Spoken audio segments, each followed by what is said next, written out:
ሰዓት እየሄደ ነው። ከይቅርታ ጋር ተስፋ አድማሱ ማን ነው የደረሳት? ጭብጨባ የለም። አቤት ማም ዌልካም ለኔ ደረሰኝ። እስቲ ሁላችሁ ትኩረት ወደዚህ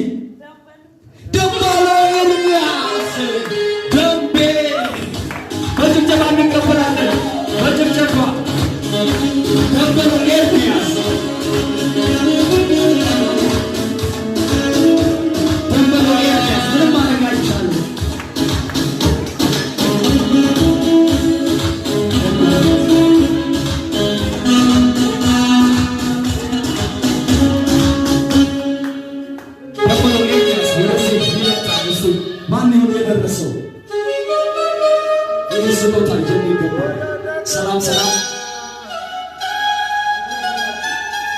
እንኳን አደረሳችሁ።